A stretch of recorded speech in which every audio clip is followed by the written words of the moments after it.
Chama que queima e purifica, fogo que devora, brisa suave, vento impetuoso. Chama que queima e purifica, fogo que devora.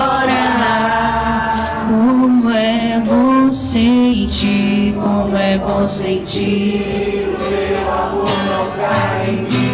Como é bom sentir o teu amor tocar em mim. O teu amor tocar em mim. Como é bom sentir, como é bom sentir o teu amor tocar em mim. Como é bom sentir o teu amor tocar em mim. O teu amor tocar em mim.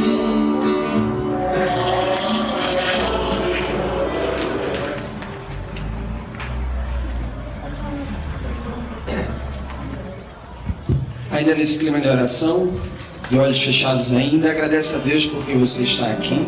Vá dizendo ao seu Senhor: obrigado, Senhor. Obrigado pelo teu imenso amor, Senhor. Obrigado pela tua graça maior sobre mim. Obrigado, Jesus, pela graça de estarmos aqui reunidos em teu nome. Obrigado, Senhor, pela saúde que o Senhor me concede. Obrigado, Jesus, pelo dia que eu tive hoje. Te louvamos, Senhor, te bendizemos, porque sem a tua presença nós não somos nada, Senhor. Eu queria chamar Denis aqui agora, que você possa impor suas mãos sobre ele, para que a gente reze, consagrando ele à Virgem Maria, colocando tudo aquilo que vamos ouvir na noite de hoje no coração da Virgem Maria. Vai agradecendo, né? Vai intercedendo por ele, coloque ele no colo da Virgem Maria com as suas palavras, com a sua oração. Sim, Senhor, nós te apresentamos o teu filho, te apresentamos, mãezinha querida, o teu filho, teu servo amado, teu eleito. Sim, Senhor, para que a graça de Deus esteja sobre ele, sobre tudo aquilo que ele vai falar, aquilo que nós vamos ouvir. Sim, Senhor Jesus, que gere fruto em nosso coração, para a nossa caminhada, para a nossa edificação da igreja, para o nosso crescimento na fé, para a confusão do demônio e para a maior glória de Deus. Ave Maria, cheia de graça, o Senhor é convosco. Bendita sois vós entre as mulheres. Bendito é o fruto do vosso ventre, Jesus. Santa Maria, Mãe de Deus, rogai por nós, pecadores, agora e na hora de nossa morte. Amém.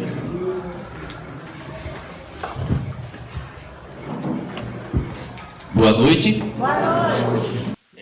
Primeiro eu queria me apresentar, né, porque provavelmente possa ser que nem todo mundo me conheça. Como o Wendel disse, meu nome é Denis, eu faço parte hoje da comunidade de Aliança Sal e Luz, aqui em São Lourenço da Mata.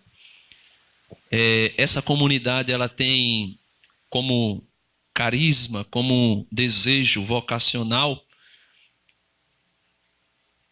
formar pessoas na doutrina da igreja e também na vida pessoal, social. Esse objetivo, primeiramente, quem tem de receber as formações somos nós, os membros da comunidade. Isso para quê? Para se vangloriar? Não. Para viver de maneira melhor e mais consciente a nossa fé. Então o objetivo é esse. A espiritualidade da comunidade é uma espiritualidade da RCC, né? Renovação Carismática Católica. Mesmo a gente não estando ligada diretamente à comunidade, mas a espiritualidade é da mesma fonte, né? A gente tem a mesma fonte de espiritualidade. Sou casado, né? Minha esposa Rosemary, tenho uma filhinha de 1 ano, completou 1 aninho agora no 1º de março, e pode sentar. E é uma graça de Deus, né? Um presente de Deus para a minha vida, tá certo? Pronto, apresentado, vocês receberam aí uma folhinha, né, ou melhor, 2 folhinhas, que é sobre o que a gente vai tratar um pouquinho hoje. Primeiro eu queria dizer para você que você não vai sair daqui expert nesse tema. O objetivo da Escola da Fé é trazer para você um desejo de se aprofundar nos temas abordados.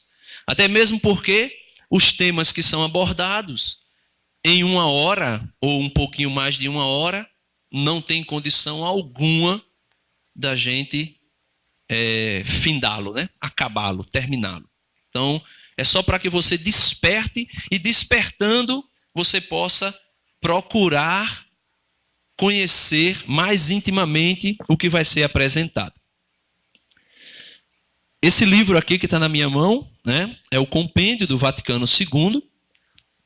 Todos os documentos, homilias dos papas nas missas, no concílio, tudo está aqui dentro.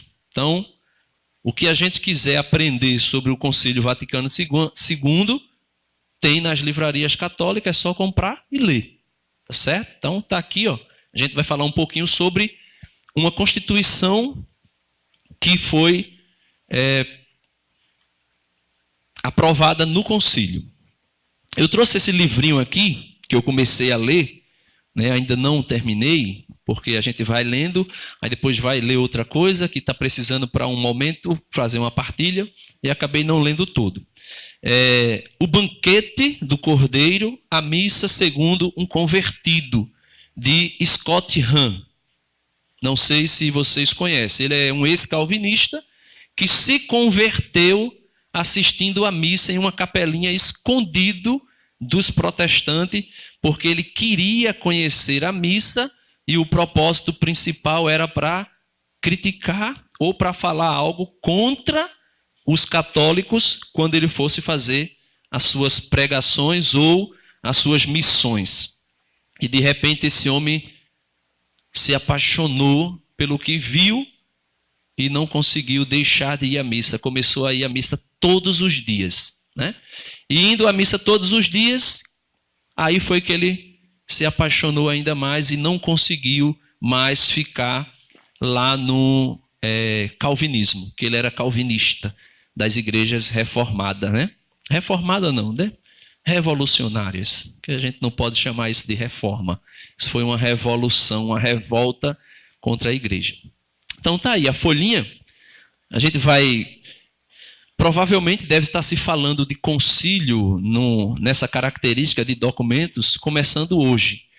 Então, o que é, né, um concílio? Eu coloquei aqui, a gente vai tratar sobre a Constituição Sacrosanto Concílio, sobre a Sagrada Liturgia. Essa Constituição fala sobre a liturgia da igreja, né? E a gente vai ver aí aos pouquinhos. O que é um concílio ecumênico? Eu coloquei aí uma definição que a igreja mesmo nos apresenta. É uma reunião de todos os bispos da Igreja Universal. Essa Igreja Universal não é a igreja de Edir Macedo, tá certo? Igreja Universal é a igreja lá onde o Papa é bispo. Bispo de Roma, e como o Papa é bispo da Igreja de Roma, a Igreja de Roma é a Igreja Universal, onde todas as dioceses estão inseridas nela. Então, a Igreja Universal é toda a igreja de todo o mundo, é a Igreja Universal. Por isso, católica significa universal. E tem as igrejas particulares, que são as dioceses ou arquidiocese, né? E tem as comunidades paroquiais, que é onde a gente se encontra, e se a gente for descendo mais um pouquinho, tem as capelas, né? Nas comunidades, abaixo ainda da paróquia, que estão ali formando a comunidade paroquial. A palavra ecumênico significa literalmente o mundo habitado, ou seja, universal. Aquilo que eu acabei de explicar. Então, se vai ter... Eu vou me mexer muito não, senão o Val vai sofrer ali, né? Eu vou tentar fazer o possível para ficar aqui. Então, quando se realizou os concílios ecumênicos, se realizou com a Igreja Universal, ou seja, toda a igreja, os bispos de todos os lugares do mundo. Quantos concílios já tivemos na igreja? Quantos concílios já tivemos? Alguém sabe? 21? É? Mais alguém? Quantos concílios nós tivemos?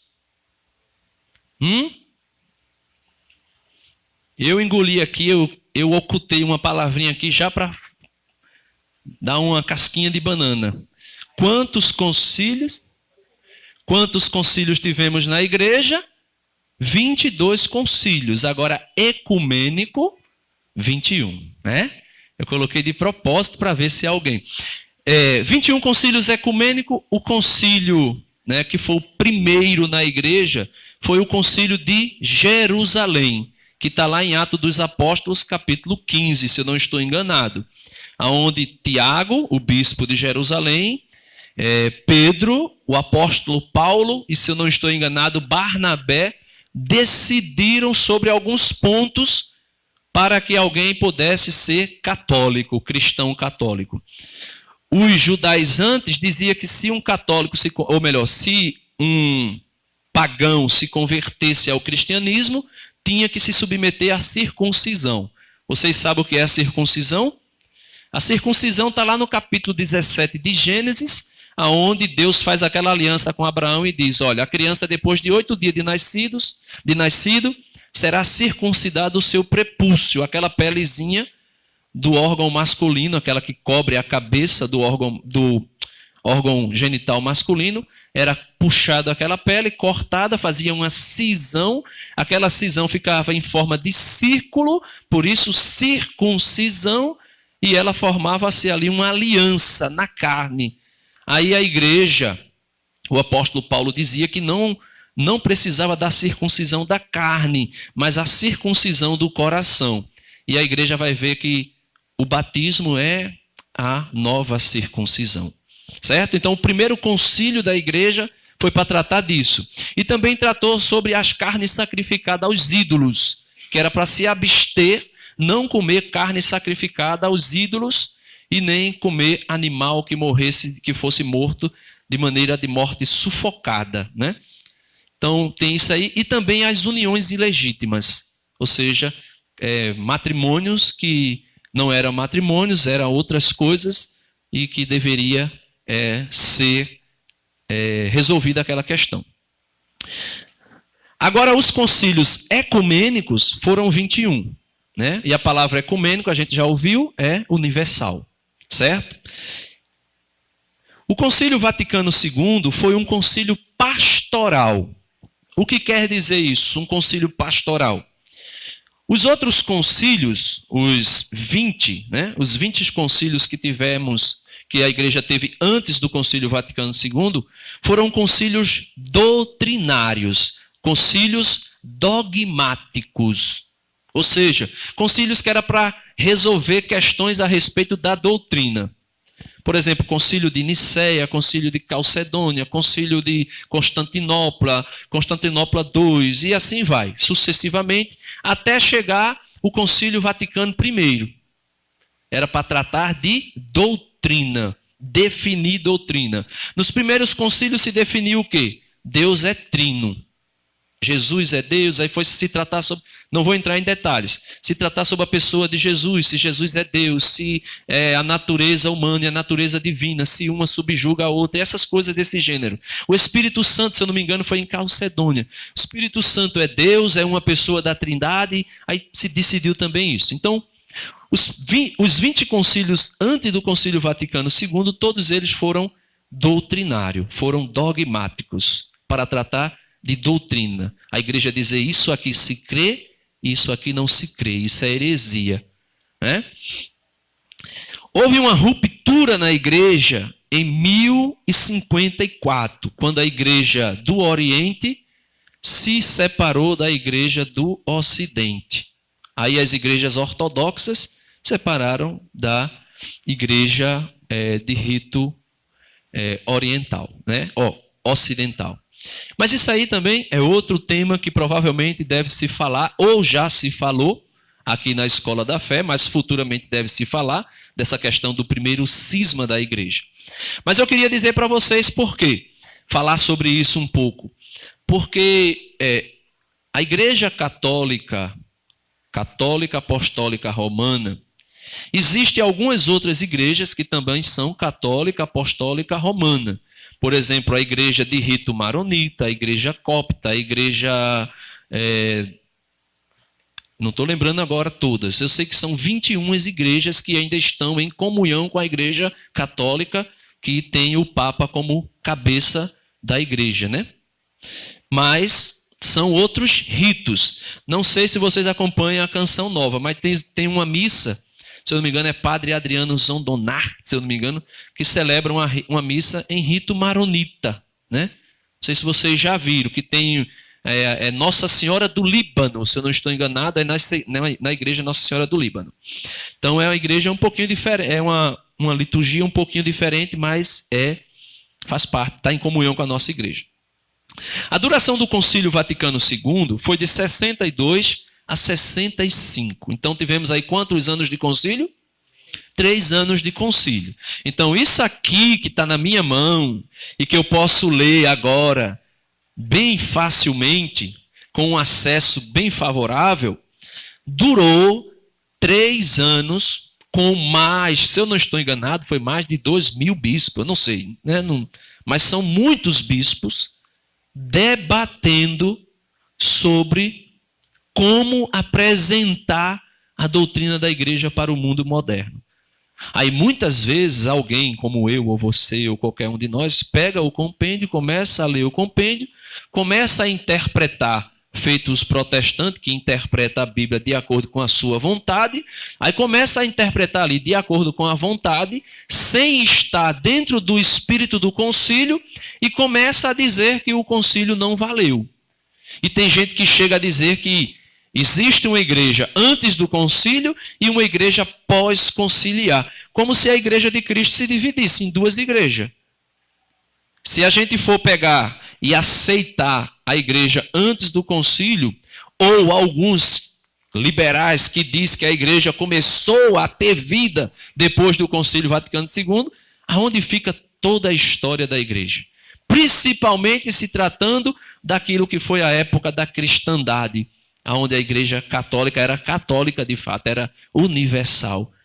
E todo mundo era conduzido pela moral e pela fé da igreja. Então a gente não pode pegar 1.500 e quantos anos, até 65, dá um bocado de ano, né?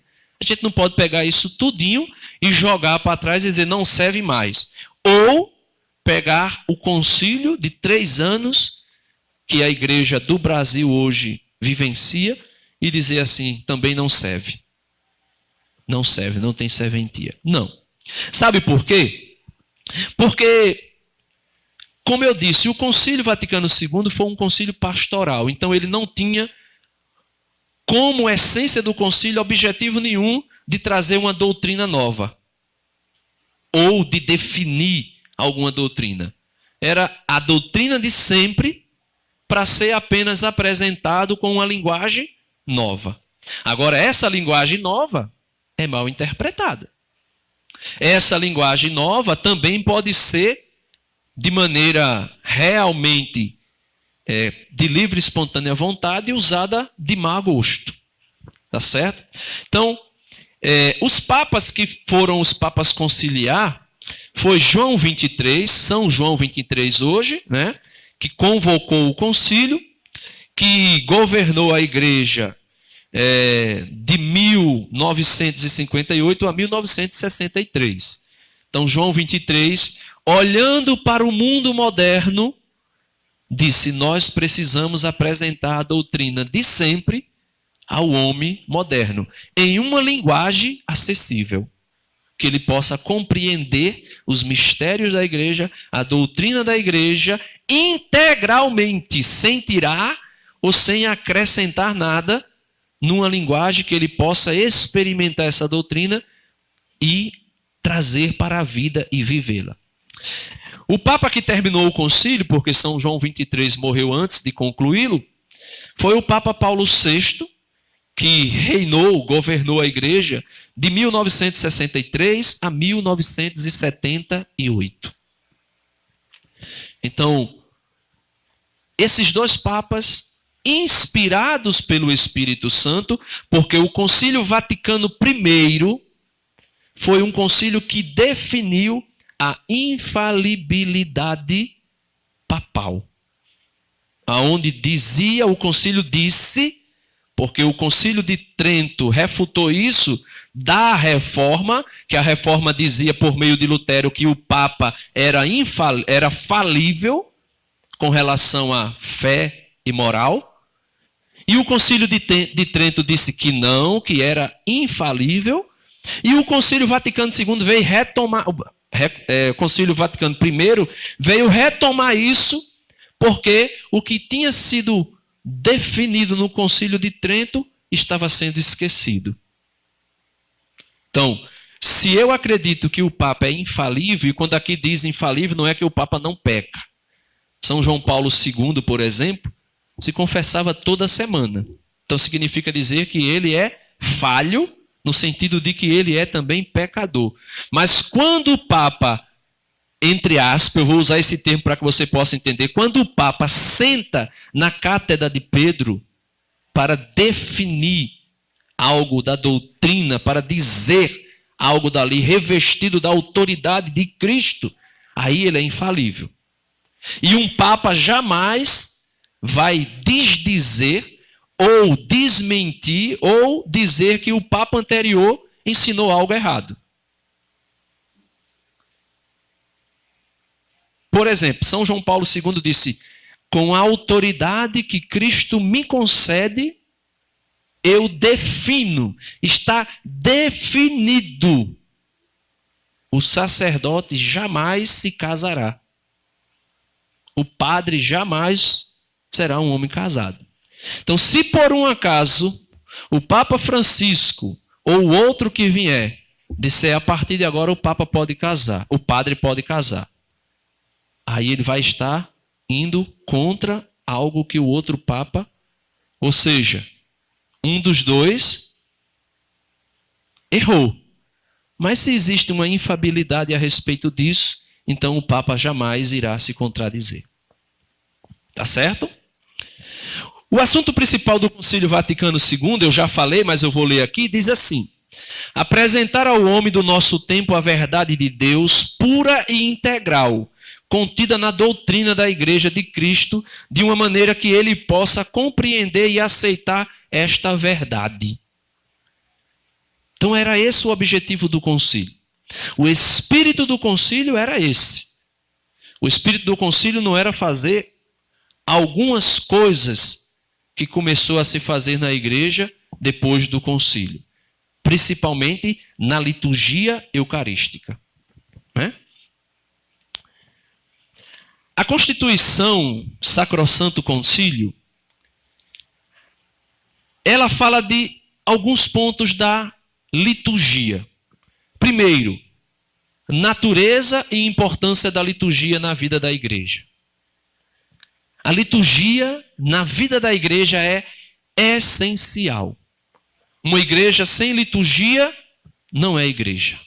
Se você for, por exemplo, a um terreiro de macumba, você vai ver que lá existe uma liturgia. Existe a hora certa de tocar o tambor, existe a hora certa do santo lá, né? Santo entre aspas, baixar. Aonde você for, existe uma liturgia. Menos nas igrejas protestantes, essas novas, né? As neopentecostais. Porque as igrejas mais antigas, como a luterana, por exemplo, e a anglicana, elas têm uma certa liturgia. Mas não é a liturgia da Igreja Católica. É uma liturgia, mas não é a liturgia da Igreja Católica.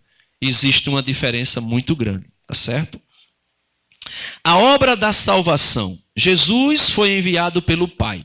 Então aqui, só para vocês entenderem o que está dentro da liturgia da igreja. A obra redentora, o envio de Jesus ao mundo e todo o projeto salvífico de Deus, toda a economia, não sei se vocês já ouviram isso, essa palavra economia da salvação, toda a economia da salvação está contida nesse projeto salvífico de Deus na pessoa de Jesus Cristo.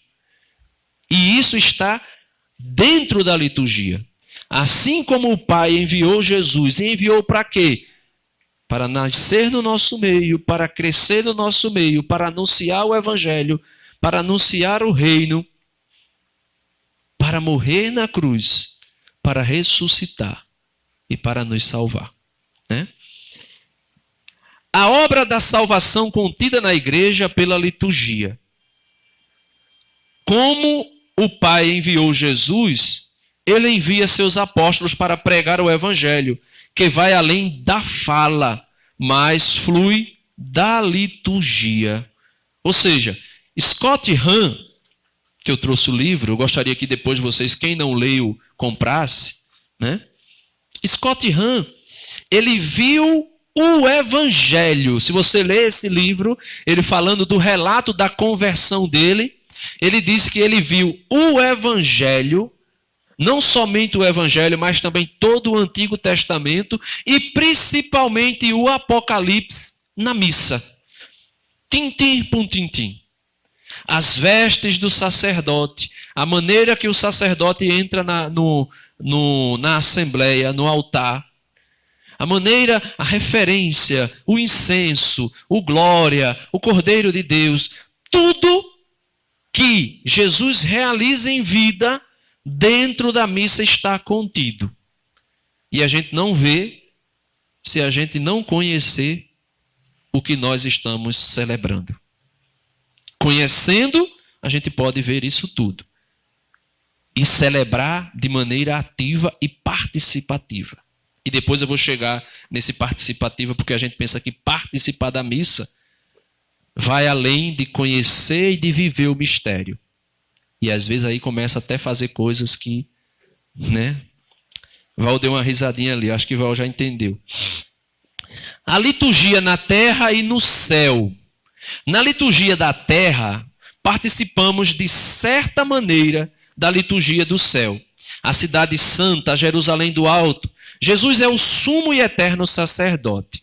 Então veja, aquilo que Scott Hahn também diz no livro dele, ele diz que quando ele estava diante do altar, vendo a consagração, vendo ali a parte, aquele momento ali da liturgia eucarística, aquele momento ali mesmo da consagração, o sacerdote recebe ali as oferendas, impõe as mãos, faz todo o rito ali da consagração. Ele disse que ali ele conseguia ver a missa que é celebrada no céu no Apocalipse.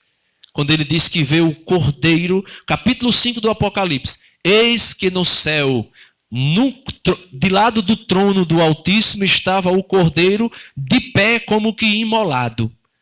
E ali diz que os anciões, os patriarcas, os profetas e todos aqueles que já estão na glória, começam a se curvar diante do Cordeiro e dar glórias ao Cordeiro, glorificar o Cordeiro, exaltar o Cordeiro. E ali a gente vê. Se você lê o Apocalipse pensando na missa, você vai conseguir entender esse paralelo. Para explicar, fica um pouquinho difícil, porque só se a gente fosse pegando as partes do Apocalipse e fosse ali mostrando paralelamente com a missa. Mas leia o Apocalipse. Existe um mito muito grande a respeito do livro do Apocalipse, como se o livro do Apocalipse fosse um cristão que lesse, ele ia terminando indo para o inferno. Não, meu irmão. Se você ler o livro do Apocalipse, aí é que você vai desejar o céu, porque você vai ver a liturgia do céu aqui revelada para nós. Aqui na terra revelada para nós. Você vai ver a missa. O banquete que nós celebramos hoje com o desejo de celebrá-lo lá. E assim, quando a missa está acontecendo, os anjos e os santos da igreja triunfante celebram conosco. Quando nós cantamos o Cordeiro, ou quando nós rezamos o Cordeiro, eles rezam conosco. Quando nós ali dizemos que Jesus é o nosso Senhor, que nós glorificamos meu Senhor e meu Deus, e tantas coisas ali que a gente vai vendo na missa, se você for imaginando, pensando direitinho, você vai ver que o céu participa, né? Se eu não me engano, foi Santa Faustina, ou foi, eu não lembro agora, que dizia que quando se celebrava a missa, ela quando estava na missa, e ela viu o sacerdote celebrando a missa, ela disse que via Jesus no padre e via os santos e anjos ao redor do altar. Então esse é o mistério. Nós, de uma maneira ou de outra, nós já participamos da liturgia celestial. É isso que o concílio quer também apresentar para nós. A liturgia é o cume e a fonte da vida da igreja. A missa é a vida da igreja.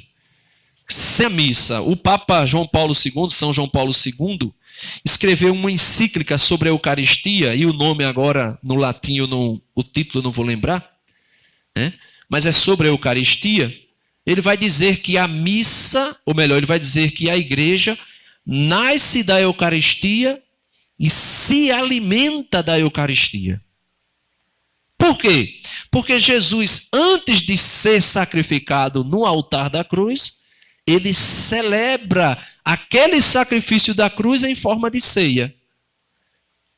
Aquela liturgia que Jesus realiza com os apóstolos na chamada última ceia, né? Última ceia dele em vida. Mas por isso ele disse: eis que eu desejo ardentemente voltar a comer deste fruto com vocês no reino do meu Pai. Ou seja, lá nós iremos participar daquela mesma missa que Jesus celebrou. Né? Então, a missa nasce disso. Ou melhor, a igreja nasce disso, da missa. A igreja nasce e se alimenta da Eucaristia. Sem Eucaristia, não haveria igreja. Haveria comunidades eclesiais de base, que é como essas comunidades protestantes, né?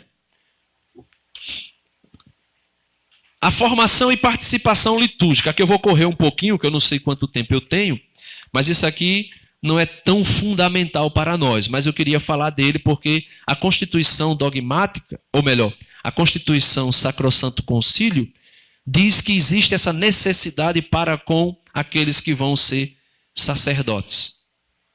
A necessidade da formação. Para todos os fiéis participarem consciente e ativamente da liturgia.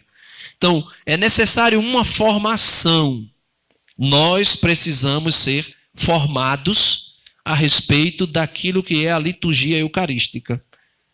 Porque muitas vezes, e de diversas maneiras, a gente começa a criticar alguns padres que têm alguns excessos litúrgicos. E nesses excessos a gente começa a condenar e a criticar.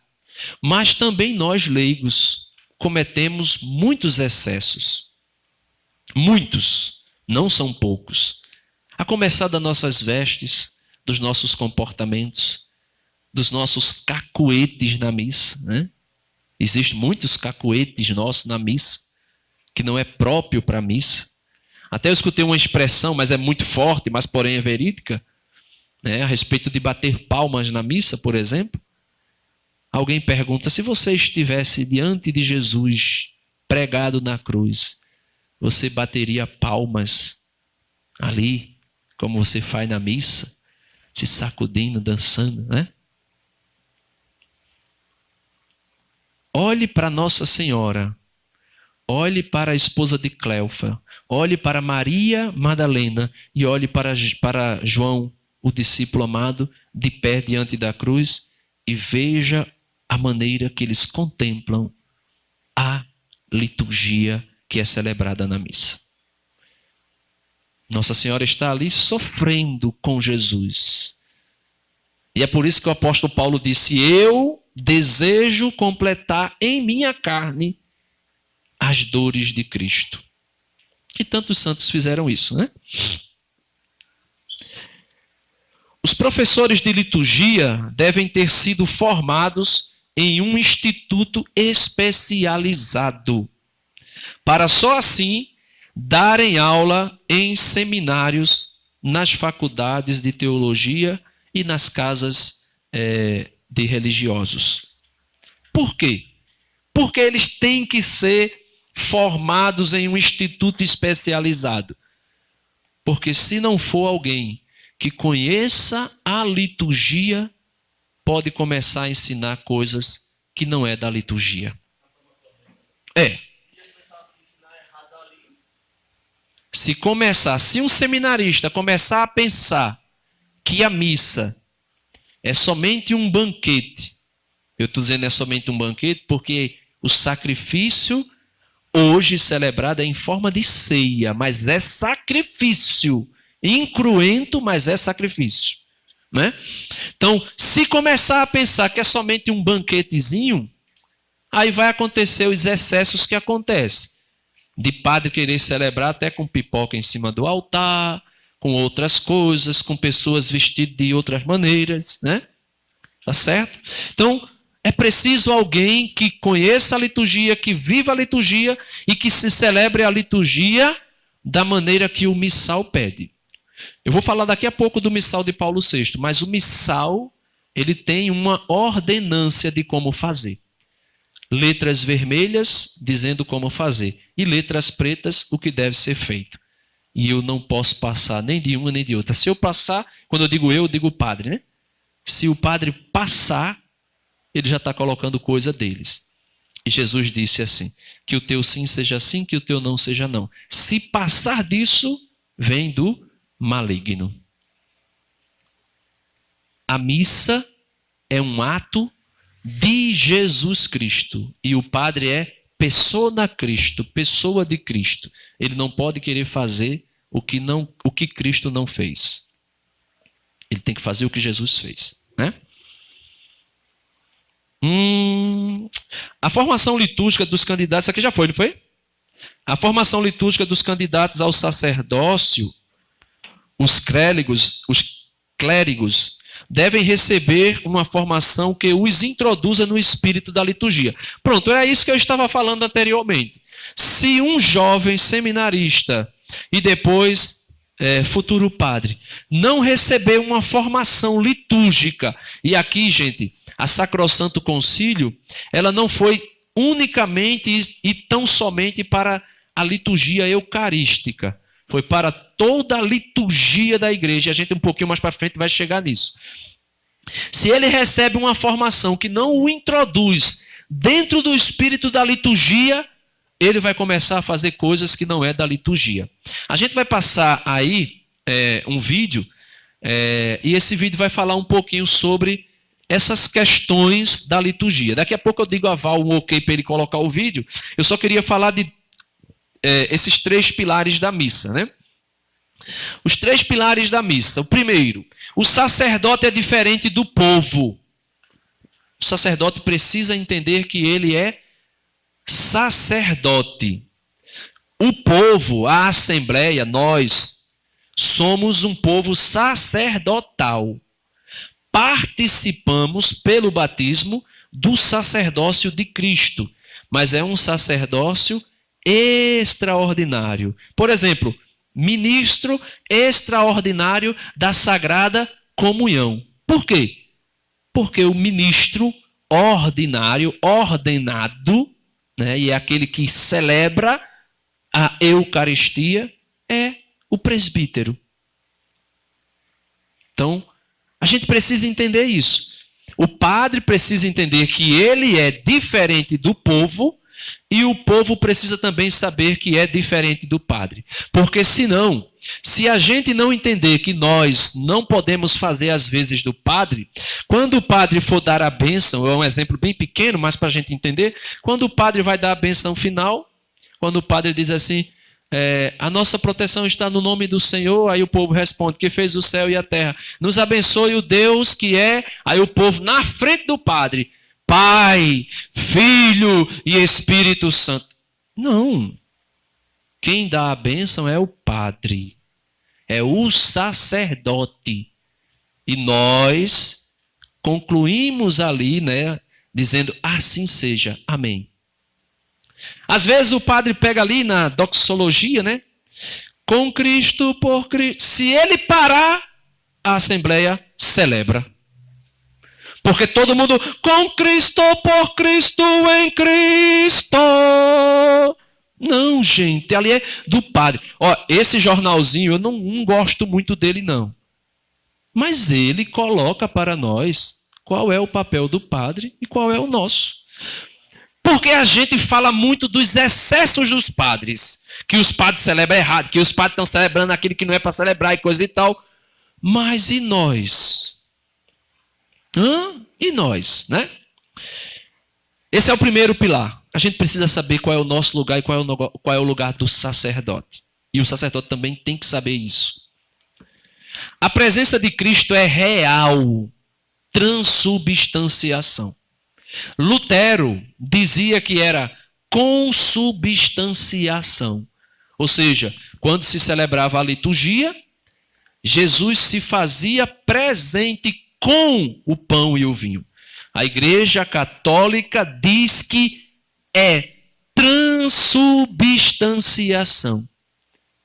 Pelo poder do Espírito que era pedido pelo Padre ali, como que fosse o próprio Cristo, e é o próprio Cristo que celebra, pedindo o Espírito Santo para que aquela oferenda se torne em corpo e sangue. Aí, quando o Espírito Santo, aquele sininho que nos ajuda a ajoelhar, quando o Espírito Santo desce, pelo poder que há na liturgia, porque a liturgia tem esse poder de fazer presente aquilo que foi realizado lá atrás com Jesus.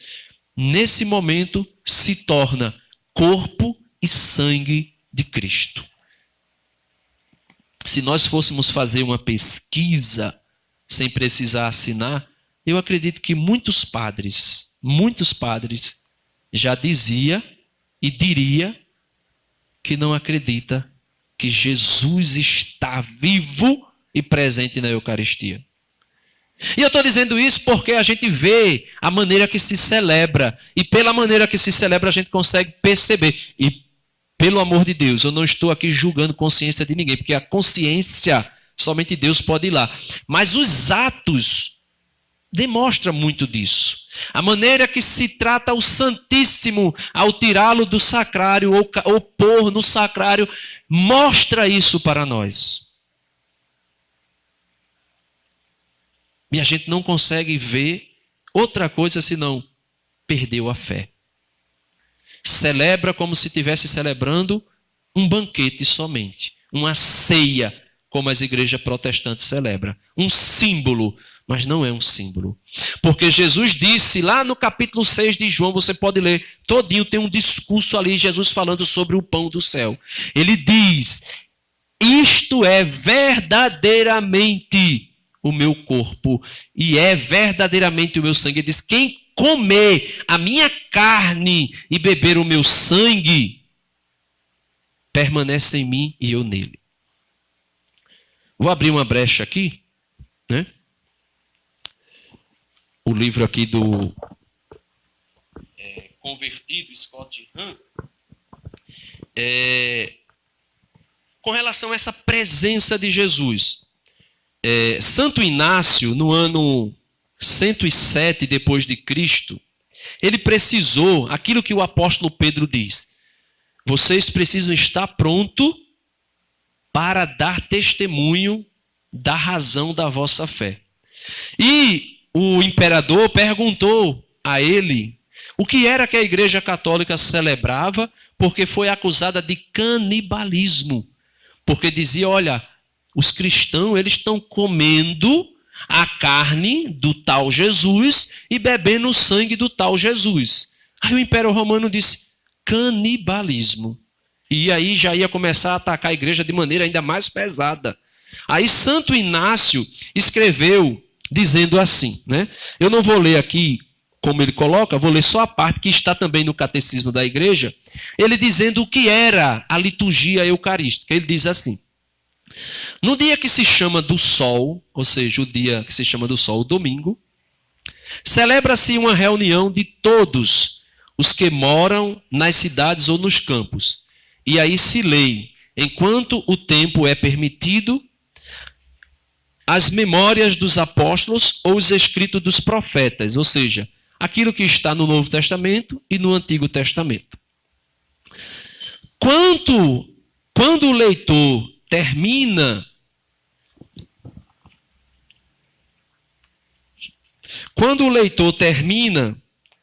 o presidente, o bispo ou o padre, faz uma exortação, a homilia, e convite para imitarmos esses belos exemplos. Em seguida, levantamo-nos todos juntos e elevamos nossas preces. Aí as preces dos fiéis, o credo, né? E por todos os outros espalhados pelo mundo interior. Aquela rezar pela igreja, rezar pelo mundo.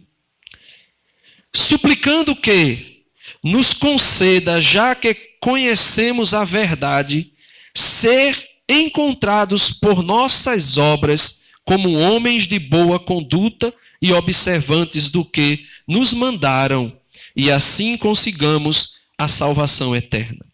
Terminadas as ações, nos damos mutuamente o ósculo santo. Aí aqui é a questão do momento da paz, que foi tirado porque virou uma baderna depois do concílio também, né? Alguns lugares tirou, outros ainda, por exemplo, Padre Severino deixa para o final da missa e Padre Valdemir faz ali no momento, né? O ósculo da paz. Depois aquele que preside, o presidente, o padre ou o bispo, depois aquele que preside aos irmãos àquele que preside aos irmãos é oferecido pão e uma vasilha com água e vinho.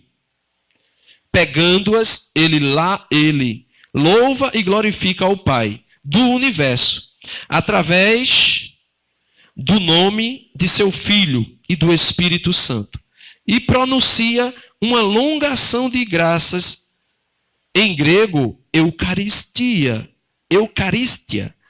por ter-nos concedido esses dons que dele provém. Quando o presidente termina as orações e a ação de graças, todo o povo presente aclama dizendo amém. Aquele amém que nós aqui também, amém, amém, que é outro excesso, né?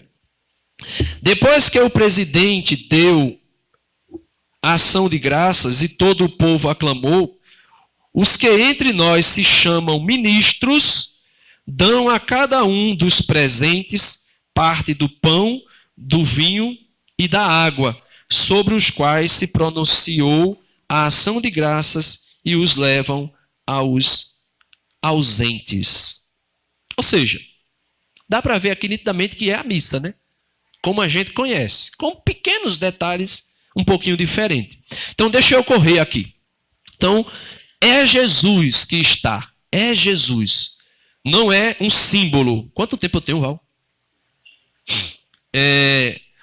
O terceiro pilar, né? É oferecido o sacrifício de Cristo. O Calvário se faz presente. É oferecido o sacrifício de Cristo. O Calvário se faz presente. Não é somente ceia. É sacrifício em forma de ceia. É sacrifício em forma de banquete. Porque a gente come. Mas esse sacrifício é o sacrifício de Jesus. É o sacrifício do Calvário realizado. Agora eu queria, gente, que vocês entendessem uma coisa. Alguém conhece a história dos discípulos de Emaús? Lá em Lucas, se eu não me engano, 24, 2 discípulos que iam caminhando, Jesus chega no meio deles depois de ressuscitado, começa a conversar com eles, e ele diz, olha, você é o único que não conhece o que aconteceu aqui em Jerusalém, na Galileia, blá, blá, blá. Aí Jesus vai ali e explica a Sagrada Escritura todinha para eles, e depois que explica, quando vai chegando na casa, Jesus, por eles pedido, né, solicitado, Jesus ali celebra de novo a Eucaristia com ele, pega o pão. Quando Jesus faz aquilo que fez na Santa Ceia, eles despertam e percebem, é o Senhor. E ele diz, por isso ardia, eu estou todo arrepiado, glória seja dada a Jesus, por isso ardia o nosso coração no caminho quando ele falava conosco. Então, se você pegar a história dos discípulos de Emaú, você vai compreender o que é a missa. A missa não é somente o sacrifício do altar, não é somente o sacrifício da cruz, mas também é aquilo que Santo Inácio colocou, a leitura dos profetas, dos salmos, da lei e também daquilo que os apóstolos escreveram. Ou seja, a missa tem duas partes principais: mesa da palavra e mesa da Eucaristia. Muita gente quer dizer que é somente o Calvário. Não é. A liturgia, ela é toda. Por isso, se pode experimentar a liturgia celestial na liturgia de hoje, né? O vídeo é bem longo, né? A gente vai passar ele, mas ele é grande. A gente passa uma parte, não precisa tudo, depois eu peço para ele parar. Para a gente ver um pouquinho algumas coisas que foram realizadas com a missa. Agora prestem atenção, gente. Eu peguei esse vídeo aí, né? Esse vídeo aí ele tem algumas colocações. Depois eu vou falar um pouquinho sobre o que é colocado nele. Mas também vocês vão ver tanto uma coisa como a outra, e vão entender. Eu sei que daqui vocês já são maduros o suficiente para entender o que é excesso e o que não é excesso. Amém? Pode colocar. Tá, vai. Então deixa eu ir continuando aqui. Quando tu achar, tu faz um ok para mim. Ah, pegou? Pronto.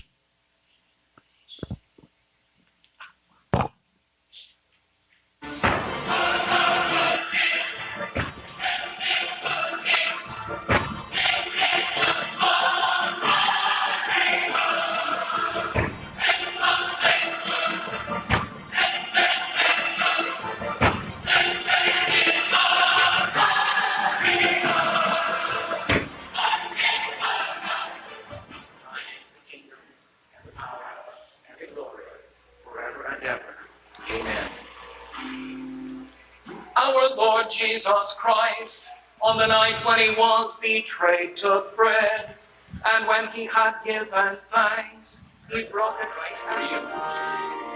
Helen, the blood of Christ shed for you. Helen, the blood of Christ shed for you. Helen, the blood of Christ for you. Leroy, the blood of Christ for you. James, the blood of Christ shed for you.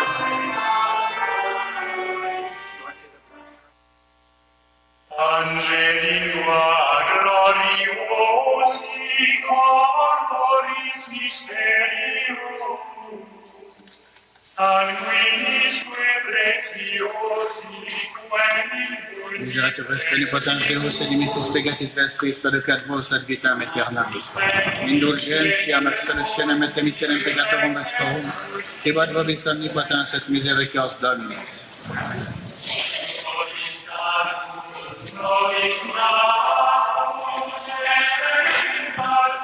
Ecce dieci peris peccata mundi.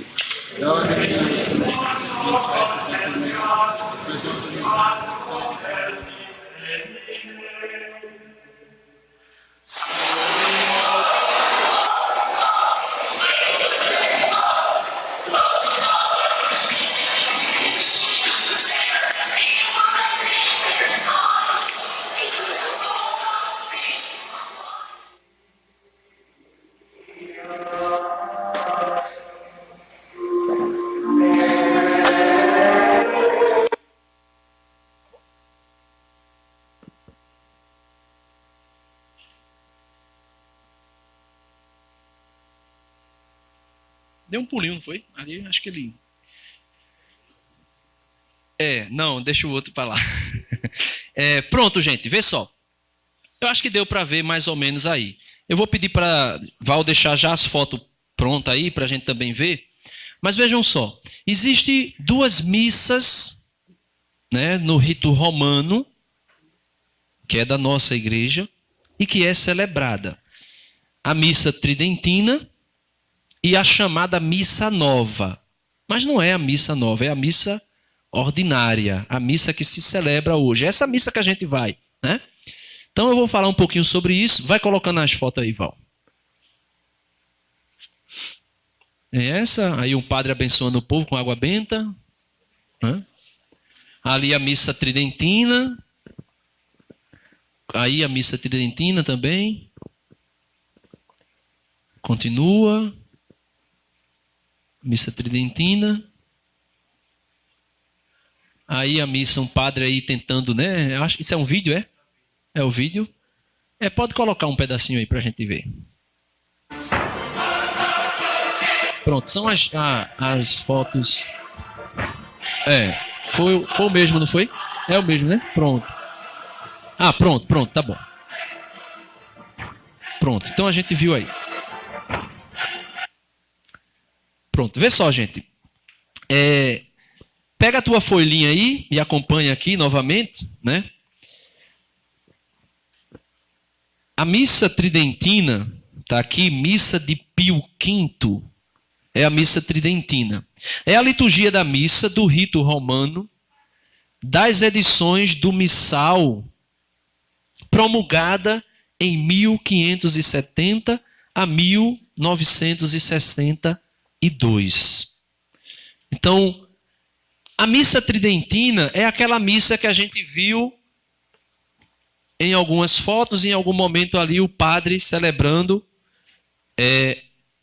Eu não lembro a expressão agora, fugiu da mente, mas é em Oriente, ou seja, o padre celebrando, como se dizia antigamente, de costa para o povo. Mas a expressão não é esta, de costa para o povo.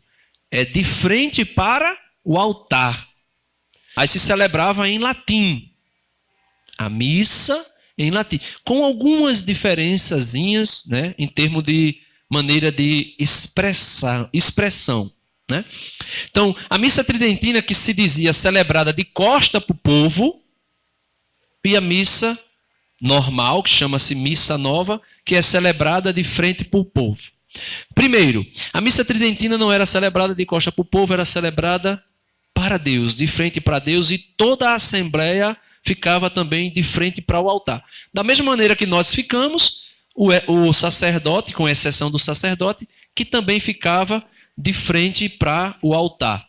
E automaticamente acabava ficando de costa para o povo.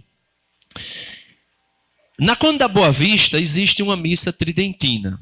Eu já fui, já participei. Achei maravilhosa. Primeiro por quê? 10 minutos, meu Deus. Primeiro porque eu não gosto muito de barulho. Isso eu fui, com o passar do tempo, vivenciando a liturgia, eu vi que a liturgia não é lugar de barulho. Então, da maneira que a missa tridentina é celebrada, a missa hoje extraordinária, é fantástica. É fantástica. É maravilhosa. É a missa que quem entender um pouco o que é a liturgia eucarística gostaria de sempre participar.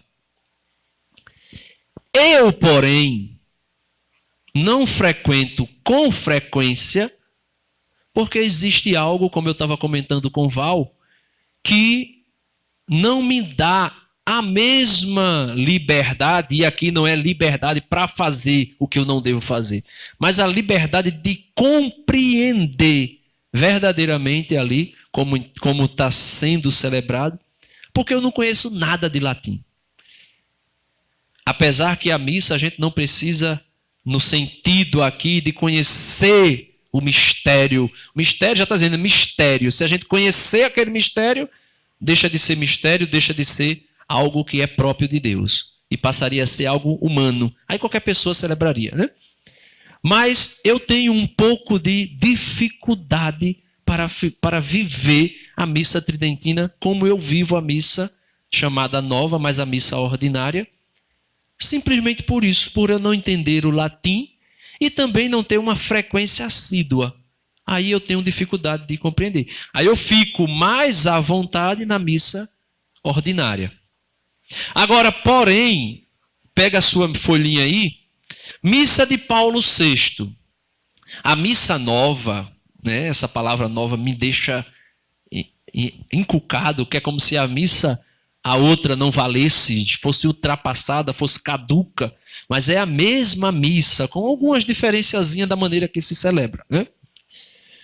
Missa nova ou missa ordinária é a liturgia da missa do rito romano, contida no missal romano promulgado pelo Papa Paulo VI em 1962, após o Concílio Vaticano II.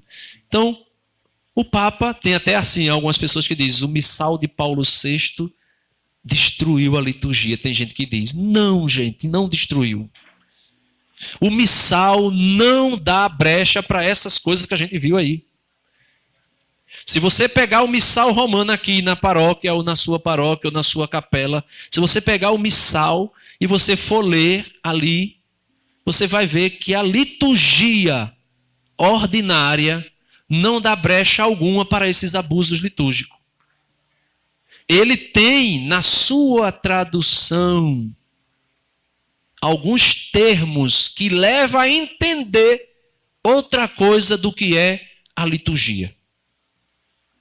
Por exemplo, no vídeo diz que o missal, né, de Paulo VI, o concílio, a missa nova, tinha o propósito inicial de trazer o protestante para dentro da igreja.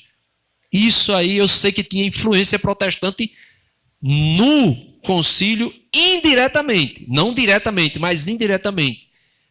Mas isso aí não fez com que a missa de Paulo VI fosse uma missa contrária ou diferente da missa de Pio V. Não foi. Não foi. Estaria sendo injusto se dissesse que foi. Existem os excessos, mas os excessos quem faz é o povo ou os padres. Por exemplo, é para se comungar de joelho e na boca. A gente sabe disso. Quem de nós faz? Quem de nós fazemos? Né? Uma levantou a mão aqui. Eu comecei a fazer porque eu fui entendendo. Mas nem todo mundo sabe. Imagine se agora o Papa de repente dissesse, olha, todo mundo agora está proibido comungar na mão, diretamente na mão. Vai todo mundo agora comungar de joelho e diretamente na boca. Se de repente o padre dissesse, olha, a partir de agora não se celebra mais a missa ordinária, vai se celebrar a missa extraordinária. Gente, olha, uma senhorinha, quando o Papa Bento XVI foi fazer ali um livro, né, falando sobre a reforma da reforma, né, que teve a reforma litúrgica, mas teve uma outra reforma que avacalhou, né, o negócio. Aí quando ele começou a falar, ele começou a celebrar a missa como era a missa extraordinária, tridentina, começou a levar o povo a uma cultura de receber Jesus de joelho e na boca. Uma senhora disse assim, olhe, não deixem a igreja voltar a celebrar como era antigamente, que a gente não entende nada, a gente não consegue. Ou seja, vai chegando aos extremos da coisa. As pessoas vão pensando, imagine se o Papa dissesse, a partir de hoje celebra só a missa tridentina. Eu não entendo nada de latim, até eu conheço a estrutura da missa, eu sei o que se celebra, porque eu participo da liturgia. Mas imagina alguém, um recém-convertido, vamos dizer assim, porque a palavra enrolou aqui. Uma pessoa que chegasse na igreja agora. As pessoas que chegam na igreja católica, batizados, que não conhecem a liturgia, começam a dizer, eu não sei porquê, se levanta tanto, se senta tanto, se ajoelha tanto. Imagine se fosse em latim. Então, penso eu, como está aqui, ó, a solução é o retorno da missa de Pio V, a missa tridentina. A solução não é isso. A solução para uma liturgia bem celebrada não é voltar à missa tridentina. Apesar que a missa tridentina deve ser celebrada e continuar a ser celebrada, porque cada um de nós, da maneira que nós acharmos melhor, participamos ou não participamos, né? Então é isso. Para mim, na minha concepção, o retorno da missa tridentina para ser a missa de extraordinária, para ser a missa ordinária, para mim, não resolveria. Iria se acontecer uma bagunça tamanho do mundo. Olha, imagine uma paróquia dessa. O padre começasse a celebrar a missa tridentina sem ninguém entender nada, sem ninguém saber de nada. Né? Para quem entende, é um pouquinho difícil. Eu vou correr aqui bem rápido, não? Tá certo? A missa, sacrifício e banquete pascal, isso aqui eu já expliquei. A participação ativa dos fiéis não é aquela que o padre convidou ali, né? Não é uma que quem é da paróquia de São Lourenço já deve ter visto na hora da consagração, não vou citar o nome, mas quando se faz a consagração, aí começa: Cristo tem poder, Jesus Cristo é poderoso, Jesus Cristo tem... Aí começa um MP3 cantando, chamando o povo a dançar, a cantar, a fazer o que você imaginar. Isso não é próprio da liturgia. Não é, tá certo? Participar ativamente não é isso, não é bater palma, não é dançar o ye, ye, ye, ye, ye, ye, ye, ye, ye, ye, ye, ye. Não é isso. Participar ativamente da missa é conhecer a missa, conhecer o que está sendo celebrado e fazer o que é próprio da Assembleia. Não fazer o que é o papel do padre e nem fazer esses excessos que muitas vezes é o padre que chama e que começa, né? A reforma do ordinário, cadê? Participação ativa dos fiéis. A reforma do ordinário, né? Aqui eu já falei, foi a reforma que foi feita do rito ali da missa, né? Não tirando a essência, o centro, mas algumas coisinhas que foram colocadas para que se pudesse, por exemplo, a missa celebrada de costa para o povo, ser celebrada de frente para o povo. Mas deveria ser feito o quê? Aquilo que o missal e aquilo que Paulo VI queria. Um crucifixo grande no altar, de frente para o padre, 3 candelabros de um lado e 3 candelabros do outro, para que o padre continuasse na mesma mística que era a missa tridentina. O povo é o povo lá, o padre tem que celebrar aqui, de frente para o crucifixo, de frente para Deus, né? Ampliar o espaço da Bíblia, ou a Constituição pediu isso, que fosse ampliado, que fosse feito mais leituras na missa, a Bíblia, né? Primeira leitura, Salmo, segunda leitura e Evangelho. Era um pouco menos, se ampliou, né? E quando o leitor lê, entenda, não é o leitor que está lendo, é Jesus que fala. Seja no Antigo Testamento, seja nos Salmos, seja no Novo Testamento, seja no Evangelho, é Jesus que fala, não é o leitor. Esqueça o leitor, escute Jesus. Se o padre não fizesse homilia, as leituras eram mais do que suficiente para nos catequizar na missa. A homilia, o padre não deve estar falando de política, de reforma, de não sei o que, de não sei o que, de não sei o que lá. É para falar dos textos bíblicos e daquilo que a liturgia celebra. Seja uma solenidade, seja uma festa, seja um padroeiro, seja como vivemos, como celebrou agora há pouco, tantas e tantas festividades, a gente vai ver aí agora celebrar, né? A oração dos fiéis, aqui também se fazia, né, na missa tridentina, se eu não estou enganado, não faz, né? Não faz, eu não frequento com muita frequência, como eu disse, né? O vernáculo, ou seja, essa mudança também que foi de extrema importância para nós. Saiu do latim para se celebrar na língua do país, na língua do povo, para que o povo pudesse compreender o que estava sendo celebrado. Uma observação. A missa dos arautos do Evangelho, por exemplo, é uma missa que dá gosto de ir. Eu, particularmente, penso que uma missa era para ser celebrada daquela maneira. Alguns hinos em latim, a gente com um panfletozinho acompanhando, vai entendendo devagarinho, e outras coisas celebradas na língua vernácula. Comunhão de joelho, na boca, todo mundo já tem um genuflexório, né? Penso que seja isso. Nada de palma, nada de iê, iê, iê, nada de Cristo tem poder, Cristo tem... Ele tem poder, mas não precisa do tem poder, né? A comunhão em 2 espécies. Aí a Constituição diz que em solenidades e missas de primeira comunhão ou ordenações. Esses são os momentos que deveria se dar a Eucaristia, né, a comunhão em 2 espécies. Nesses pontos aí que eu coloquei. Missa de primeira comunhão, ordenações e algumas solenidades. A unidade da missa, liturgia da palavra e liturgia eucarística, aquilo que eu expliquei. Uma sem a outra é como se fosse uma mesa, né? Uma mesa não, vamos dizer, uma pessoa com duas pernas, tira uma perna, fica, né? Porque a missa não é somente o sacrifício de Jesus na cruz. A missa é vida, morte e ressurreição de Cristo. É tudo. É tudo, viu?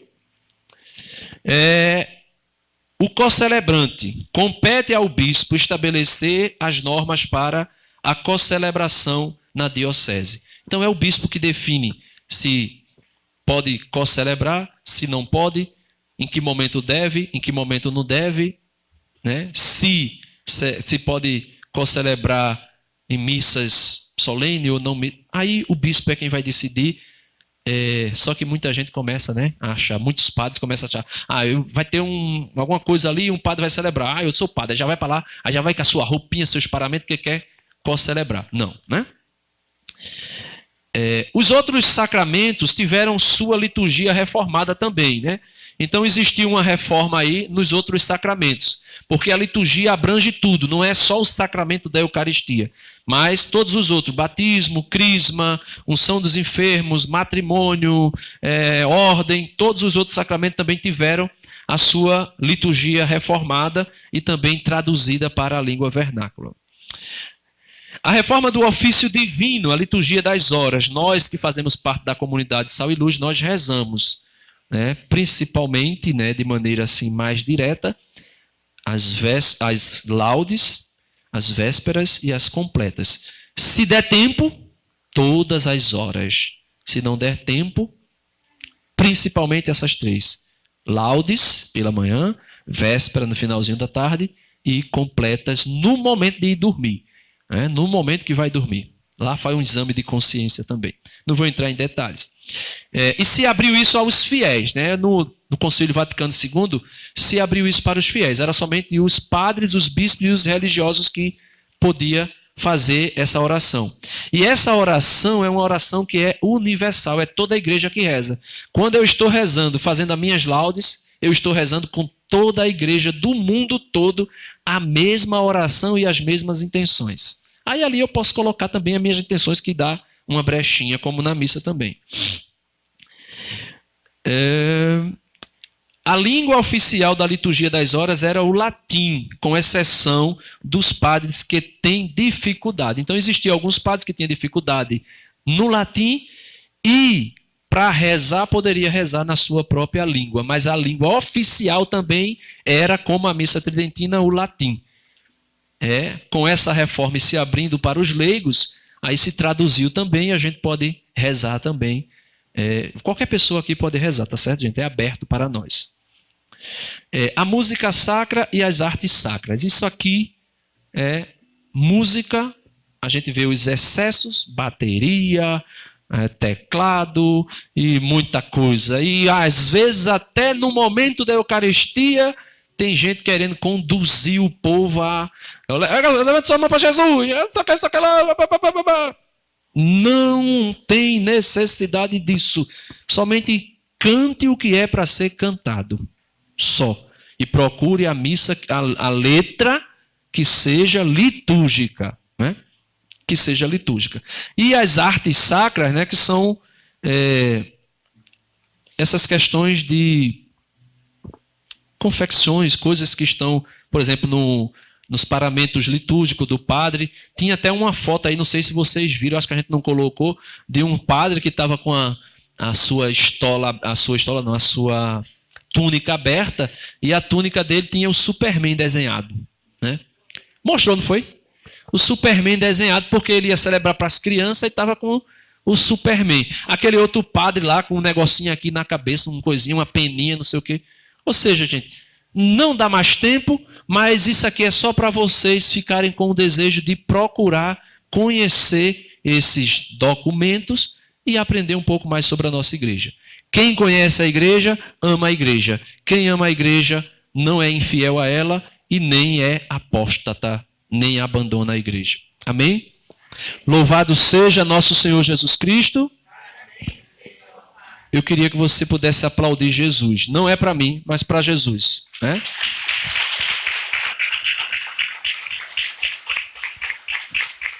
Eu acho que eu extrapolei um pouquinho o tempo, meu irmão quer fazer uma pergunta ali, mas eu queria dizer uma coisa a respeito da Escola da Fé. Todas essas formações são colocadas no canal do YouTube da Escola da Fé, AOR, e você comece a visualizar os vídeos, a curtir e a compartilhar.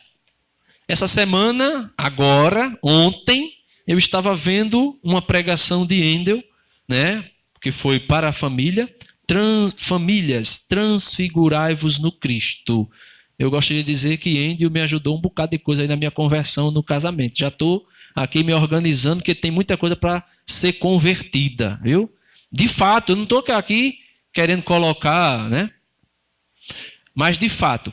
Aí eu fui e comentei com outra pessoa a respeito dele, da sua propriedade em falar daquele tema. E quando eu cheguei hoje no trabalho, a pessoa disse assim, olha, eu fui assistir a palestra de Endel. Rapaz, é boa mesmo. Então, divulgue o canal, compartilhe. Divulgue o canal, compartilhe. Porque quanto mais se divulga, quanto mais se dá o like, como diz na linguagem de hoje, e quanto mais as pessoas se inscrevem, mais o YouTube pode divulgar, recomendar para outras pessoas. E aí a gente consegue uma amplitude maior para evangelizar. Tem muito canal protestante ensinando coisa errada. A gente precisa dos canais católicos. Vou dizer uma coisa aqui, mas não é para promoção pessoal, porque até mesmo lá eu não faço nada pessoal. Mas eu também tenho um canal pequenininho, né, lá no YouTube, está somente com 140 inscritos. Olha, pouquíssimo, né? O canal é Jesus é o Caminho, Denis Alves Moura. Você consegue encontrar.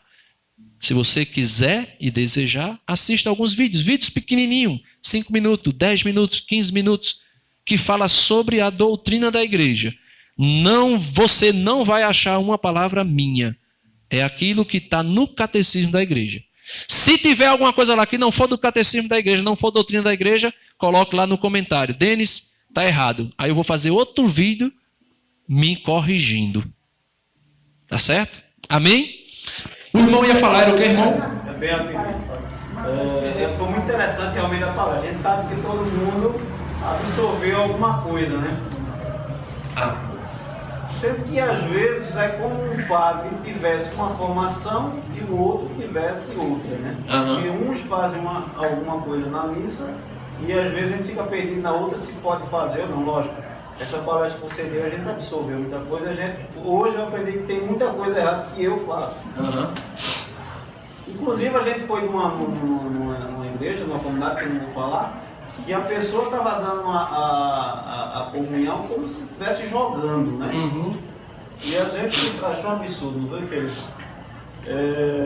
E outra, a pessoa se ajoelhou para receber a hóstia e o padre não. Proibiu e mandou ela se levantar.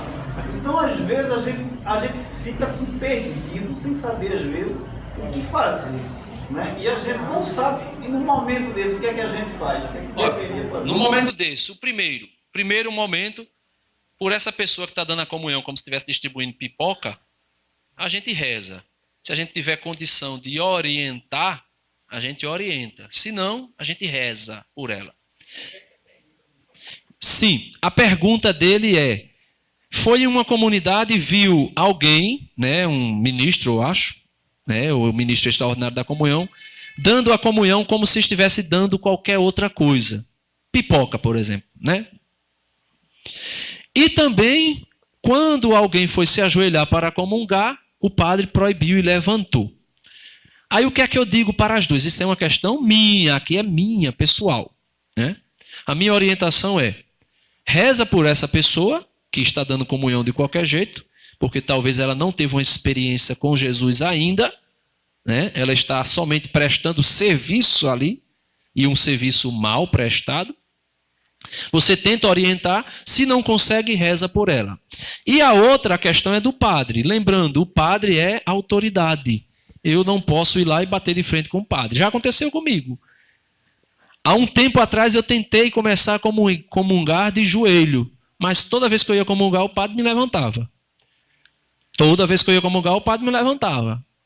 Agora, os padres já estão percebendo que os fiéis estão participando ativamente da missa. E é aqui que está o ativamente.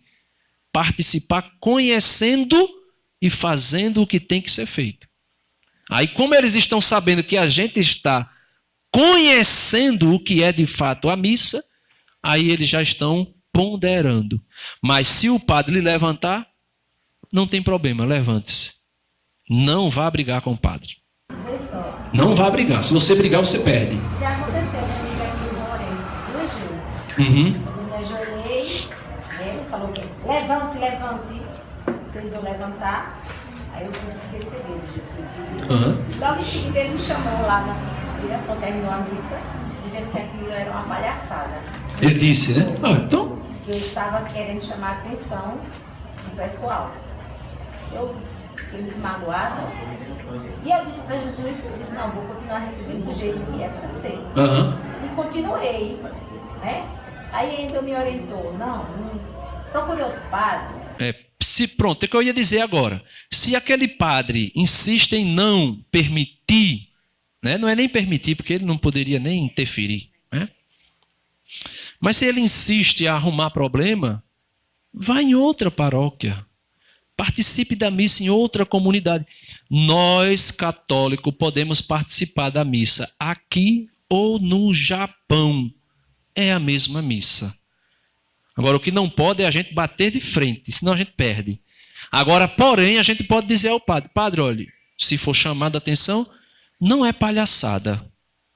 É a maneira ordinária. É a maneira que tem que ser. Agora, como aqui no Brasil e na América Latina, regra se torna exceção e exceções se torna regra, aí a gente não pode fazer outra coisa, né? Eu estava muito assim, angustiada. Eu disse, meu Deus, não chega ninguém. Essa formação foi tudo que eu estava precisando. Amém. Né? Puxa, ninguém nota tudo essas coisas erradas. Mas está se notando. Existe muito jovem que já está vivenciando isso. Existe muitos padres que estão voltando a isso porque eles percebem. Por exemplo, a missa na Pio X, eu fui muitas vezes e eu vejo que já é uma missa bem diferenciada do que a gente vê sendo celebradas aí em excessos. Já é uma missa mais sucinta, mais calma, com ausência de palmas. Eu não frequento lá com frequência. Olha o trocadilho da palavra. Toda vez eu uso essas duas expressões coladas uma na outra. Eu não estou habitualmente indo lá. Mas quando eu vou, eu percebo. Paróquia do Santa Ana, nova paróquia, começou agora em janeiro. Também eu vejo que existe já uma diferença voltada mais para aquilo que é a missa extraordinária, que é a missa tridentina. A gente precisa procurar os lugares que a gente tem acesso. Você não é obrigado a participar do MP3. Eu não participo. Só se eu chegar lá e não souber. Quando eu chegar, aí eu não vou embora, que eu estaria fazendo uma defeita a Jesus, né? Mas se eu sair da minha casa para ir ao MP3 de livre e espontânea vontade, eu não vou. Eu vou para outro. As missas que eu gosto de frequentar: Carmelo, missa de Santana, missa dos Arautos, né? A missa de Pio X, não com muita frequência. E aqui em São Lourenço, porque é a minha paróquia também. Né? Eu não posso deixar simplesmente. Porque eu preciso ser um agente transformador da ideia. Eu tenho que começar a comungar de joelho. Se o padre briga na primeira vez, beleza, eu faço de conta que entrou aqui e saiu aqui. Na segunda eu tento. Se for para criar escândalo, aí eu tiro meu time de campo. Porque se você criar escândalo, é você que está perdendo. Os excessos que a gente não deve querer do padre, a gente não pode fazer. Né? A gente não pode fazer. É um direito, de fato. De fato é um direito. E a gente pode dizer a ele, padre, é meu direito. É meu direito. Se você não pode comungar ajoelhado, você faz né, uma reverência bem colocada até o máximo que você puder, e depois você recebe na boca. E nada disso de o padre ficar assim, ó, esperando a sua mãozinha. Se for o caso, bote a mão para trás e bota a língua para ele.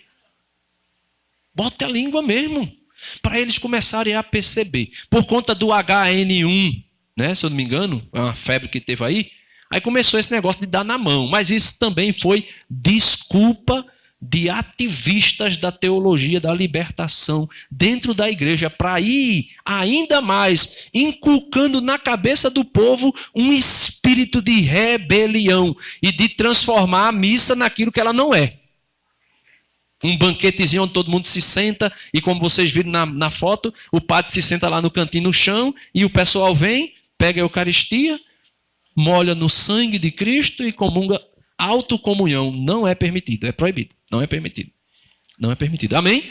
Vamos ficar de pé para a gente encerrar, né? Porque senão a hora vai se embora. Eu falo, eu gosto de falar, parece que vocês gostam de escutar, né? Aí, a irmã cantou Como é bom sentir o teu amor tocar em mim. Ontem eu fui dar uma formação sobre o amor de Deus, eu cantei esse, cantei não, né? Eu pedi para cantar esse hino lá, e a gente vai cantar ele de novo, a irmã vai cantar ali, e eu queria que você pudesse rezar com esse hino, de maneira bem sucinta. Queria que você já pudesse ir fechando os seus olhos.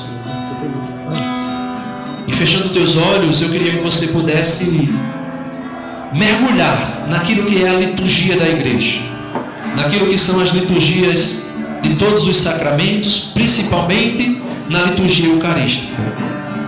E nessa liturgia, que você pudesse ir pedindo a esse amor de Deus, que está aqui no nosso meio, que já está dentro de cada um de nós, que esse amor seja capaz e possa fazer na sua vida uma transformação, a ponto de você amar de maneira tão extraordinariamente Jesus na Eucaristia, que você não queira outra coisa se não estar na missa. É na missa que nós recebemos o Senhor da nossa vida. É na missa que nós nos alimentamos do corpo e do sangue do nosso Senhor. É na missa que nós recebemos a força vital que nos dará a vida eterna. Eu queria que você pudesse pedir cantando esse amor e dizer para Ele como é bom sentir o teu amor tocar em mim, Senhor. Como é bom sentir o teu amor